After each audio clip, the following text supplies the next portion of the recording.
A Bíblia fala muito sobre céu, mas na mesma proporção a Bíblia fala sobre inferno. E a gente não gosta de falar desse assunto. Mas hoje eu quero falar sobre esse assunto.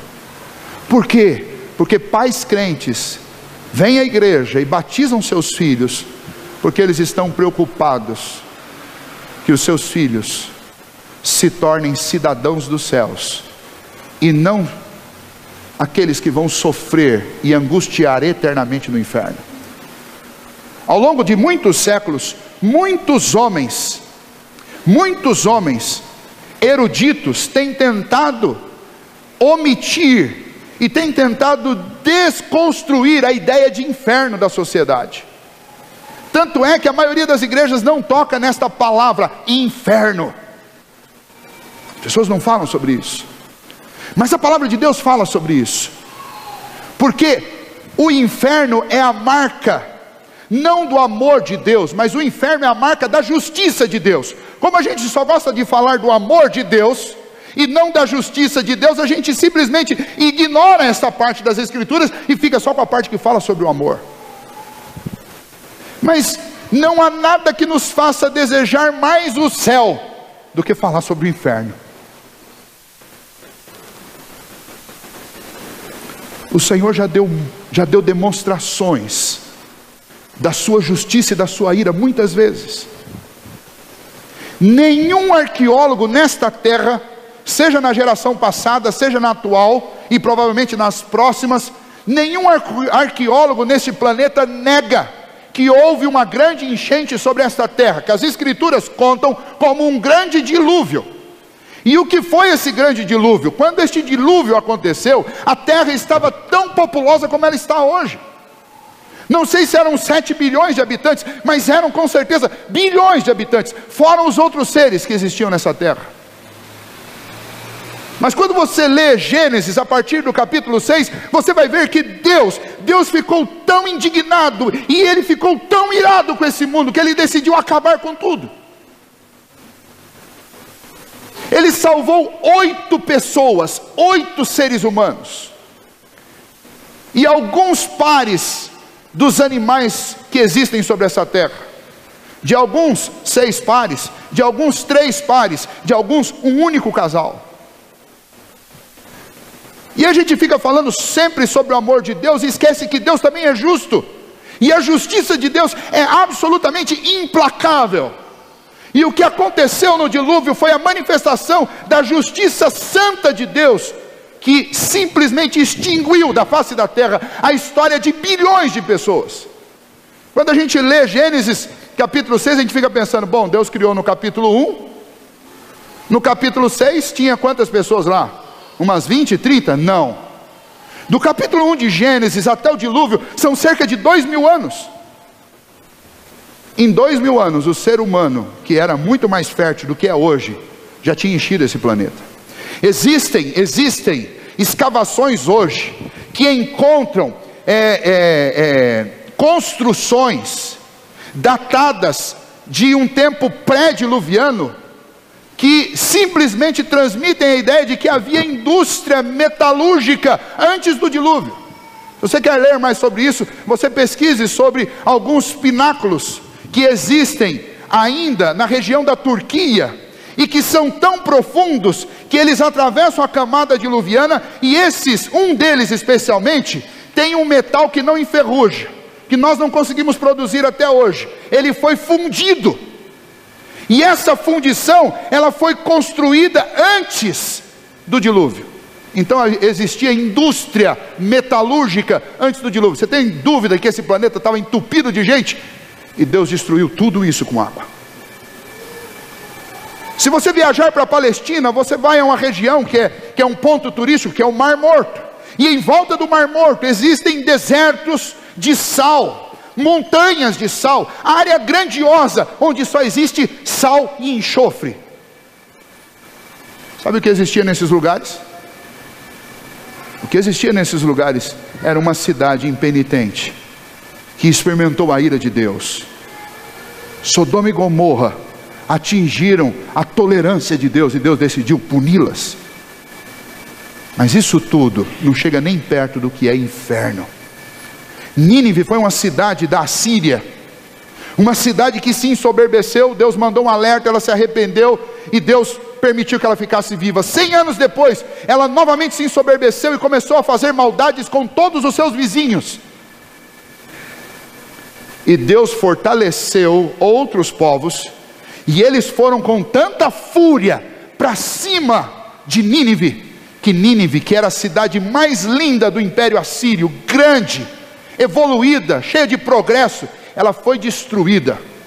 Mas vejam só, Nínive, segundo os livros de história, por volta de 670 a.C., ela era tão bem edificada, tão bem fortalecida, que ela tinha dentro de si recursos para se sustentar durante 20 anos, cercada por todos os lados, porque essa era a grande estratégia militar da época, eram os cercos.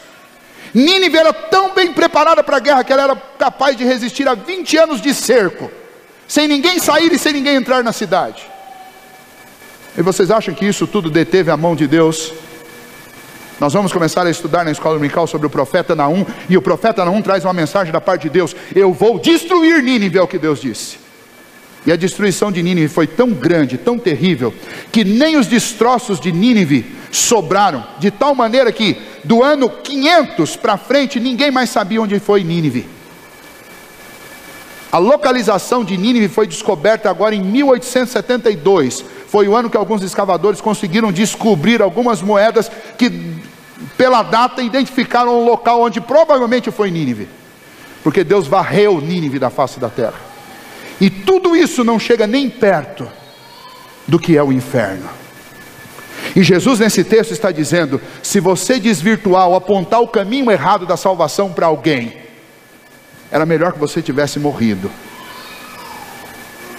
E aí a partir daí ele começa a falar de inferno, e ele vai falar por que nós temos que nos tornar como uma criança, nos humilhar e buscar ao Senhor e confiar em Cristo Jesus, porque quem não faz isso e faz uma outra pessoa tropeçar, ou a si mesmo tropeça, essa pessoa está condenada ao inferno. E aí Jesus fala algumas coisas interessantes. Então tome cuidado da sua vida. Se a tua mão te faz tropeçar, o que Jesus fala para fazer? Corta. E alguns dizem: olha, Jesus falou isso no sentido figurado. Não, não falou no sentido figurado não.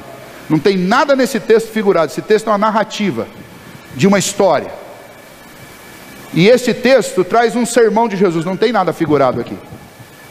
O que Jesus está dizendo é o seguinte: se a tua mão for algo tão incontrolável no teu corpo que ela te faz pecar, desce o facão.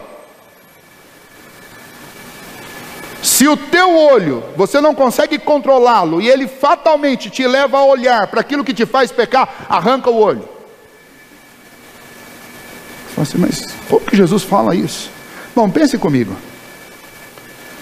Se o teu olho te faz pecar e o pecado te leva para o inferno, é melhor você perder um olho e ir para o céu, porque no céu não vai entrar ninguém faltando olho nem pé, porque nós seremos ressuscitados e transformados à imagem e semelhança de Cristo Jesus. Então o que Jesus está dizendo é: se preocupe menos com essa vida e mais com a eternidade.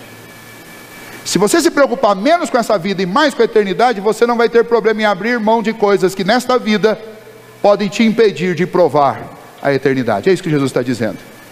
E isso não é sentido figurado, isso é conclusão que você tira do que Jesus está falando. O que Jesus está falando é que nós vivemos nessa vida extremamente apegados a confortos, a comodidades, a prazeres deste mundo. Prazeres esses que podem nos desvirtuar e nos colocar na contramão do caminho da humilhação, do caminho da salvação. E se isso tem acontecido com você, e necessário for que você corte na sua carne para se livrar desses prazeres, é melhor que você faça isso do que você perca a vida eterna. Porque esta vida aqui dura 80, 90 anos, e olha, na melhor das hipóteses vai ser puro cansaço. Mas o céu, nós estamos falando de eternidade. Não estamos falando de 70, 80 anos. Nós estamos falando de eternidade. E você não pode negociar a eternidade às custas de alguns prazeres momentâneos da vida. E às vezes a gente acha que essa mensagem é mensagem para não crente. Essa mensagem é para gente crente, religiosa, que infelizmente sabe a verdade, mas está brincando com fogo.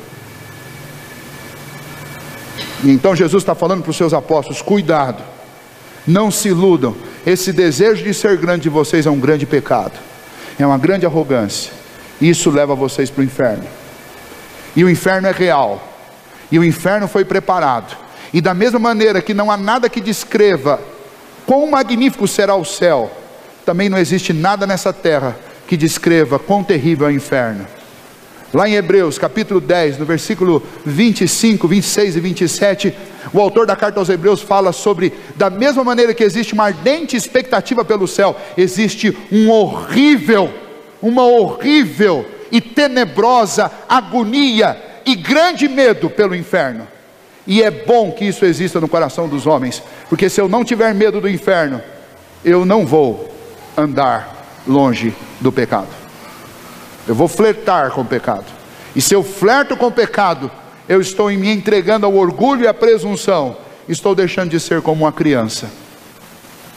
E aí Jesus conclui, essa última parte, que a parábola da ovelha, da centésima ovelha, que a gente sempre usa isolado desse texto, mas eu não posso ler essa parábola isolado desse texto, porque esta parábola das ovelhas, ela está dizendo o seguinte, ela está dizendo que Jesus veio buscar e salvar o que está perdido.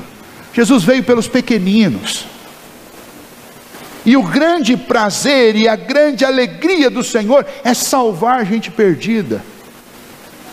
E então vejam só, estavam ali uma comitiva de gente que estava disputando e discutindo para saber quem era grande.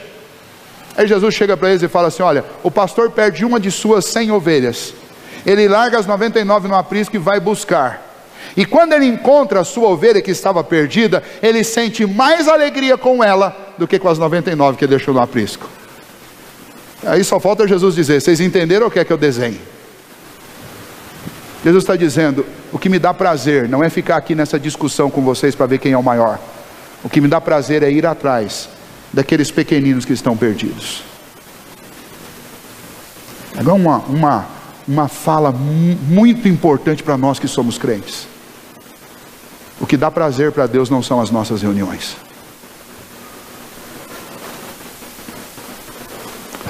O que dá prazer para Deus não são os nossos encontros aqui. O que dá prazer ao coração de Deus é quando um de nós sai daqui e vai atrás dos pequeninos que estão perdidos nesse mundo.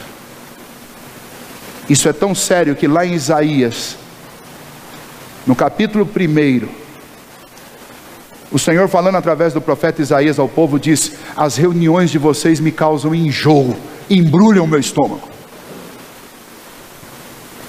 E o Senhor não falou isso só uma vez. Você vai encontrar isso no profeta Ezequiel, você vai encontrar isso no profeta Jeremias, você vai encontrar isso em Miqueias. Não poucas vezes o Senhor viu: as reuniões, os encontros de vocês me causam enjoo, embrulham o meu estômago,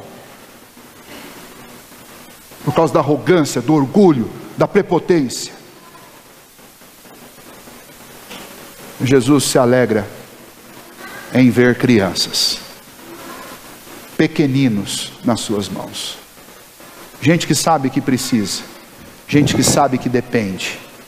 Jesus sente prazer nas almas que são encontradas por aqueles que entendem que o maior ministério das nossas vidas não são essas reuniões, mas é vir aqui se fortalecer para ir buscar quem está nas encostas, quem está nos vales, quem está perdido e precisa ser encontrado.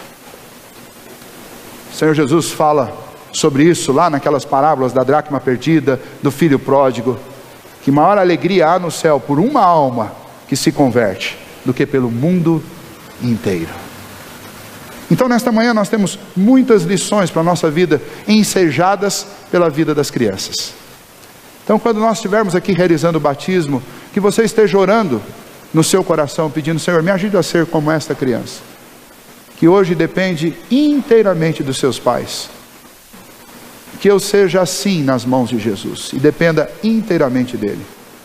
E que eu ocupe o meu coração com aquilo que traz alegria ao coração de Deus, e não com os prazeres terríveis desta vida. Que eu ocupe o meu coração em viver a verdadeira religião, que é buscar e achar os que estão perdidos, e não em ficar aqui uns mordiscando os outros, ou querendo bater no peito para mostrar: nós somos uma boa igreja.